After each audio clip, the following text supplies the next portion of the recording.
నమస్తే. ఇప్పుడు మీరు చూడబోతున్న వీడియో ఖచ్చితంగా మీకు ఉపయోగపడుతుంది, నచ్చుతుంది కూడా. మరి మీకు నచ్చిన విషయం నాకు తెలియాలి అంటే ఈ వీడియోని మీరు లైక్ చేయాలి, షేర్ చేయాలి, అలాగే మన ఛానల్‌ని సబ్స్క్రైబ్ చేయాలి. మీ సపోర్ట్‌ని నాకు అందిస్తారు కదూ! ఓకే.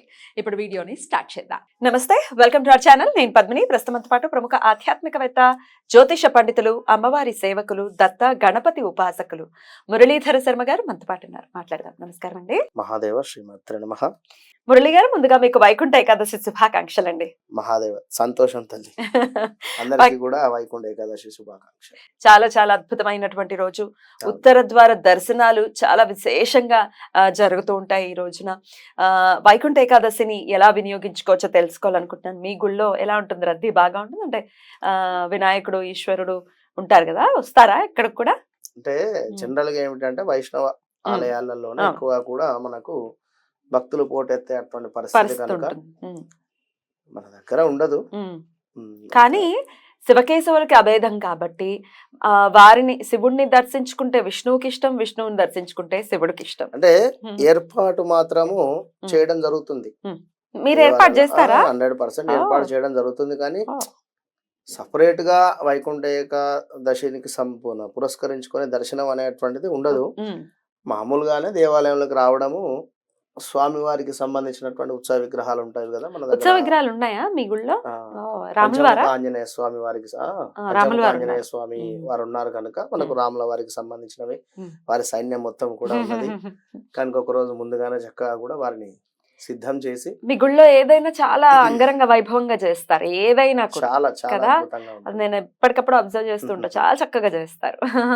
వల్లభ గణపతి స్వామి దేవాలయం, మల్కాజ్గిరి, చాలా చాలా అద్భుతంగా ఉంటుంది. మీరు ఇటుపక్క వచ్చినప్పుడు స్వామిని దర్శించుకోండి. చాలా మహిమాన్వితమైనటువంటి స్వామి. ముగ్గురు అమ్మవాళ్ళు చాలా అంటే చాలా అక్కడ పవర్. ఒకటే గర్భగుడిలో కూడా లక్ష్మీదేవి మరియు పార్వతి, సరస్వతి మాత. అలా ఎక్కడో గానీ ఉండదు కదండి. చెప్పండి. ముగ్గురు ఒక దగ్గరనే. అద్భుతం. ఇక వైకుంఠ ఏకాదశి గురించి చెప్పండి మురళి గారు. ఏకాదశిని పురస్కరించుకొని వాస్తవానికి కూడా పురాణాలు మనకి ఏ విధంగా చెప్తున్నాయి అంటే, మనకు ఒక 6 నెలలు భగవంతులకు ఉదయము, 6 నెలలు సాయంకాలము, ఉత్తరకాలం, రాత్రి మరియు ఉదయము. అంటే మనకు ఈ 6 నెలలు గడిచేటువంటి సందర్భము వారికి ఒక పూట.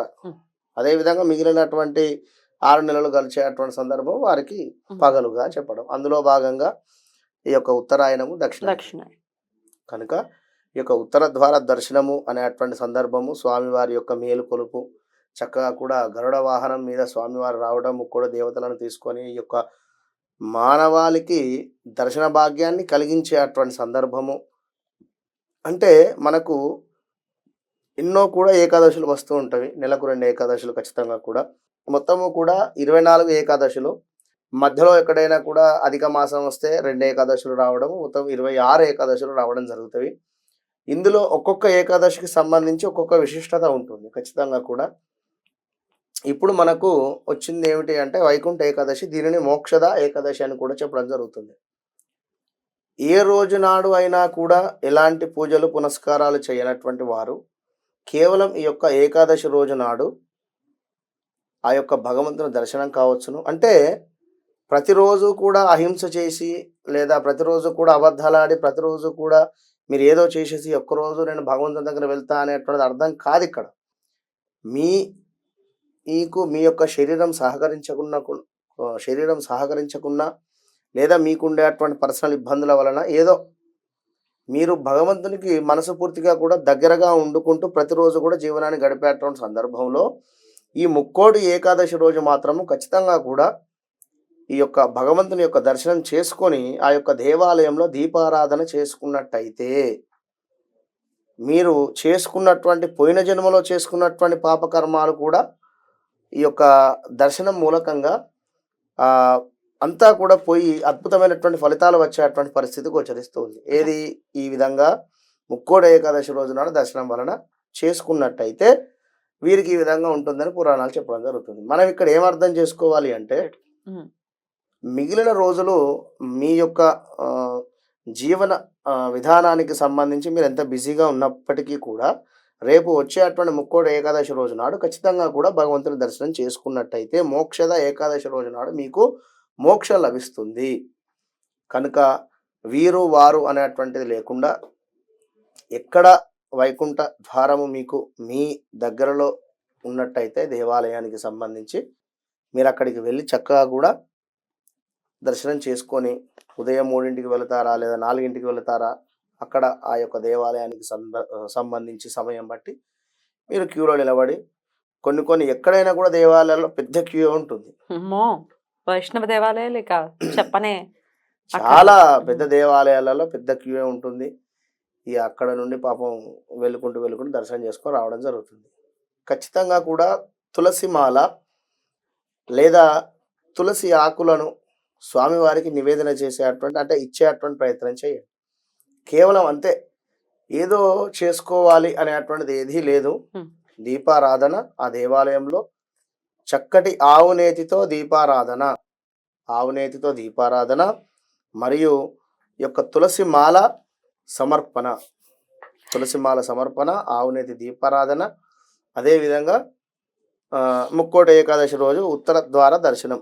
అంతే, కేవలం ఈ యొక్క 3 పనులు చేసినట్టయితే మంచి ఫలితం ఉంటుంది. ఉపవాసం కూడా ఎలాగో ఏకాదశికి చెప్తూనే ఉంటారు. ఏకాదశి అంటేనే ఉపవాసం, వేరేది ఏదీ లేదు. కనుక చక్కగా కూడా ఉపవాసం ఉండి ఆ రోజు నాడు దీపారాధన చేసుకొని కుదిరితే ఎవరికైనా కూడా వస్త్రాలు, ఎందుకంటే చలికాలం కనుక ఖచ్చితంగా కూడా లాస్ట్ టైం మీరు చక్కగా కూడా దుప్పట్లు పంచినట్టున్నారు. చలికాలమే కదా, డిసెంబర్ లో.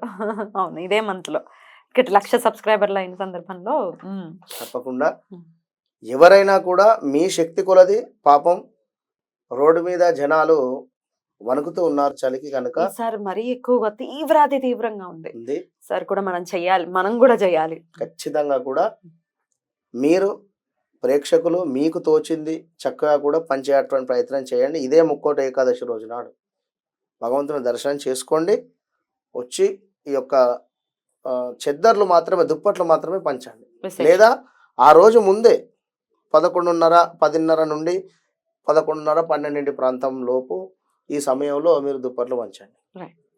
నైట్, ఎందుకంటే ఆ నైటే కదా మనకు జనరల్గా ఎవరైనా కూడా కనబడేది. చలికి పాపం అనుకుంటూ ఉండేది. స్వెటర్లు కావచ్చును. మీరు దుప్పట్లు అని అన్నారు కాబట్టి చెప్తున్నానండి, చాలా మంది పంచి పెడుతూ ఉన్నారు. చూసాను నేను చాలా పంచి పెట్టడం అనేది చూశాను. వీళ్ళు తీసుకున్న వాళ్ళు అమ్మేస్తున్నారట. అందుకని అపాత్ర దానం చేయకుండా ఎవరికి అవసరం నిజంగా. అంటే ఇక్కడ రోజు నిత్యము కూడా చూస్తూ ఉన్నాం, నిజంగానే వారు పాపం చలికి వణుకుతూ ఉన్నారు అనేటువంటి సందర్భంలో ఇస్తే సరిపోతుంది. ఎగ్జాక్ట్లీ. కానీ అది ఎక్కువైపోతే ఎవడైనా ఏం చేస్తాడండి, పాపం వాళ్ళకి ఏదో 10 వచ్చేసే దుప్పట్లు ఏం చేసుకుంటాడు వాడు అమ్మేస్తున్నాడు. అలా కాకుండా మన ఇంట్లో మనకి మన మెయిడ్స్, మన పని వాళ్ళు ఎవరైనా ఉన్నారు, వాళ్ళకి ఇవ్వచ్చు, వాళ్ళ పిల్లలకి, వాళ్ళ పిల్లలకు కానీ వాళ్ళ పిల్లల పిల్లలకు కానీ, మన కళ్ళ ముందు ఇంతకు ముందు వీడియోలో కూడా చెప్పడం జరిగింది. మన దానం ఏది ఉన్నా కూడా మనకు సంబంధించి వాచ్మెన్స్ కానీ, వారికి సంబంధించిన వారు కానీ, చుట్టుపక్కల ఉండేటువంటి వారు కానీ ఇచ్చిన తర్వాత నెక్స్ట్ డెఫినెట్లీ మంచి విషయం తెలియజేశారండి. ఖచ్చితంగా వైకుంఠ ఏకాదశిని చాలా అద్భుతంగా ప్రతి ఒక్కరు కూడా వినియోగించుకోవాలి. దర్శనాలు చేసేసుకోవటమే కాకుండా మన బాధ్యతగా మనం ఎంత దానం చేస్తామో అది మనం బ్యాంక్ లో వేసుకున్నట్టే. అది ఎప్పుడు అక్కడికి అవసరం, మనకి ఎప్పుడు అవసరం అవుతుందో అప్పుడు ఖచ్చితంగా అక్కడికి వస్తుంది. రైట్ అండి, చాలా బ్యూటిఫుల్ గా తెలియజేశారు. థ్యాంక్ యూ సో మచ్ అండి. మరొకసారి మీకు వైకుంఠ ఏకాదశి శుభాకాంక్షలు. నమస్తే.